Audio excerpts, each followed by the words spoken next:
I think there's a joy in looking at bad drag.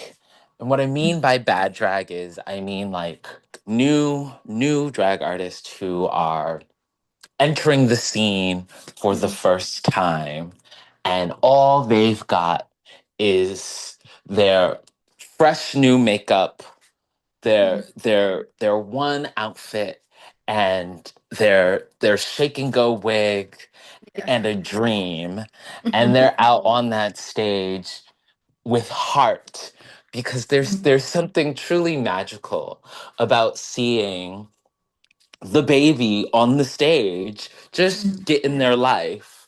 And sometimes it's cringe, sometimes it's unexpected.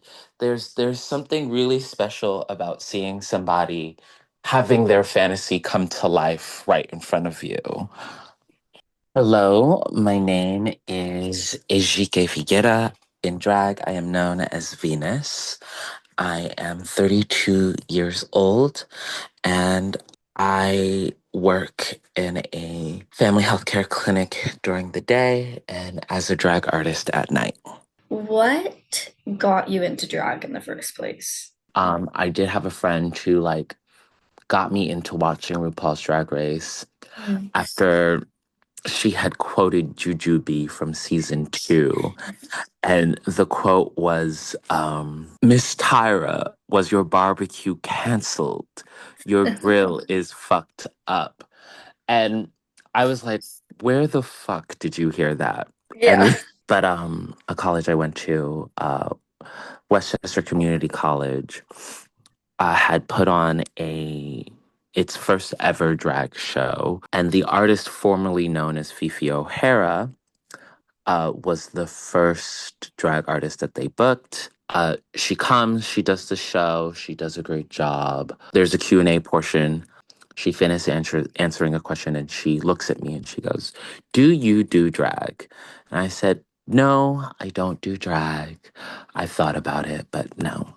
And she was like, "I think you'd be amazing at it." And here I am, 8 years later, doing drag, having done so many things with it. So my first time in drag, I thankfully did not have delusion, a case of delusion.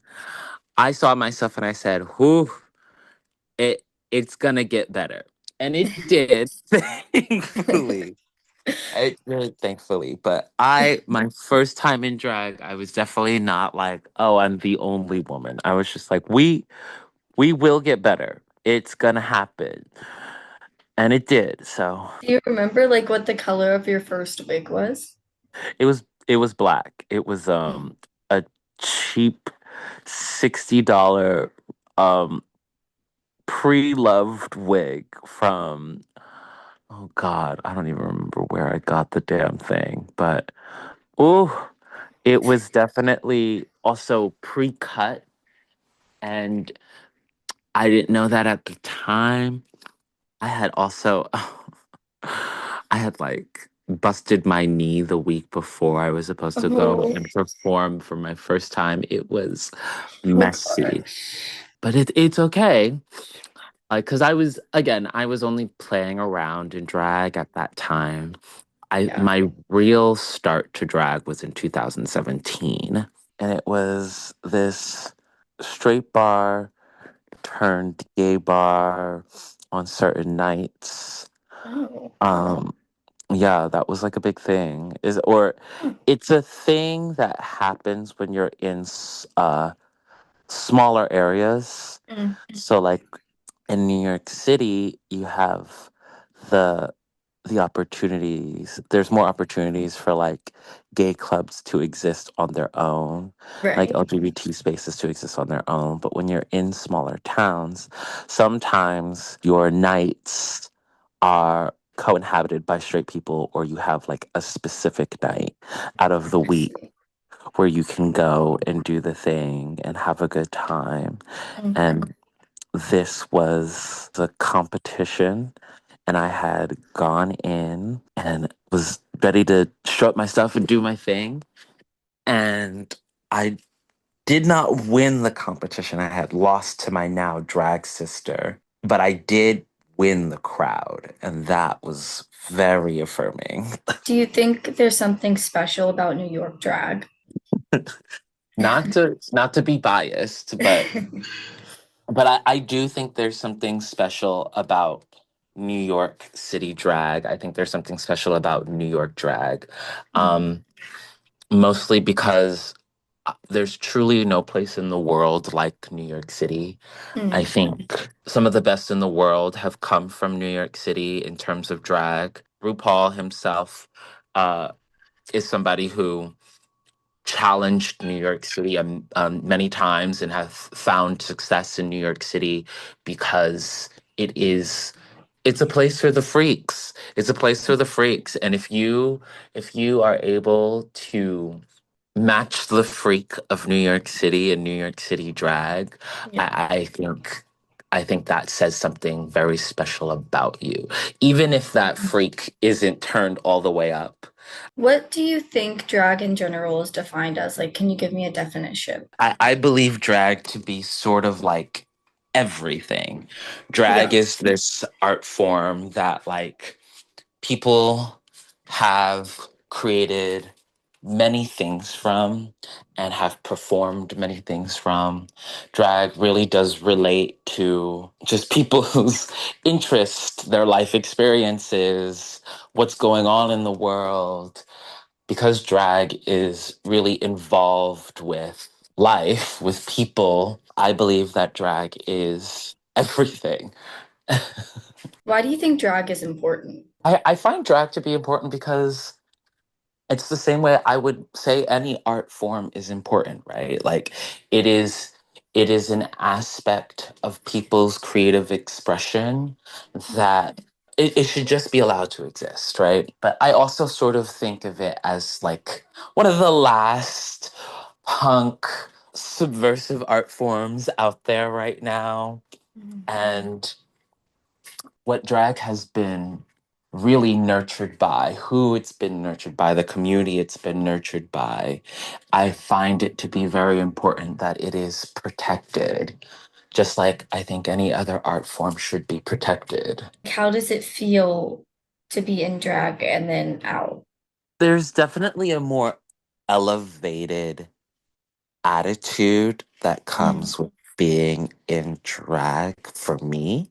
mm, I think the drag gives permission to be bigger, bolder, grander than I would if I wasn't in drag.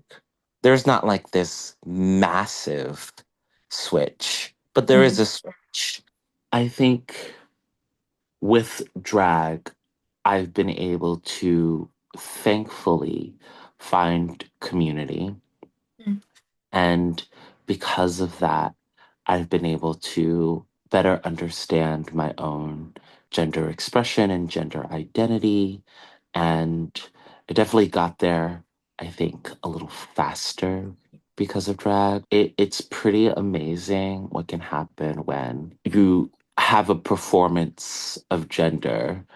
And then when you step back into what is essentially another performance of gender, you can sometimes find the more genuine self. And I definitely found a more genuine self through drag. Do you feel like it's been misrepresented in media or represented the right way? I would have to say I'm about 50-50 on its representation in media, right? Yeah. I Mm. think now we've sort of reached like a I don't want to maybe the word is Disneyfying. Maybe the word not that that's like really a word, but like a Disneyfied version of drag now where Mm, like the people who are not within really the world of Drag Race who feel that oh just because they watched a season or five of RuPaul's Drag Race can really critique or talk about like what drag is when yeah. they've only been presented with only so much. I think there's been sort of like a damage, but also a blossoming.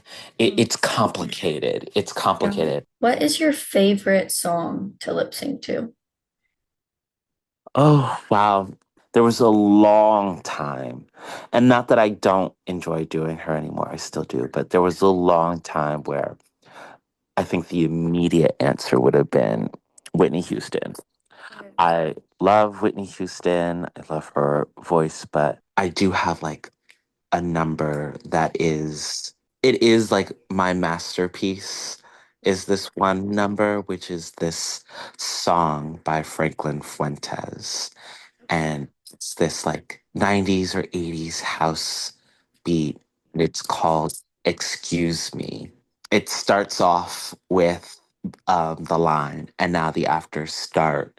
And it's this clearly coked out, kind of drunk person who made their way to the afters and is bopping around in their sunglasses and, sort of Yeah. being a menace to the Hmm. after party. But like, it's the beats fierce and this like spoken wordy vocals happening on the beat, just this person who's lost. It's just like, whose house is this? Who's the DJ? Are you feeling fierce? Like, just going around and then at some point Mm. asking for Coke and who's bumping. It's a real piece that I've put together, and Mm. I have to say, to those who've seen it and experienced it, it lives in their head for years.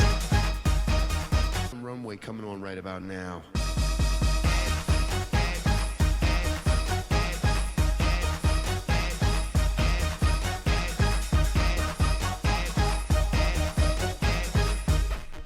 Excuse me, whose party is this?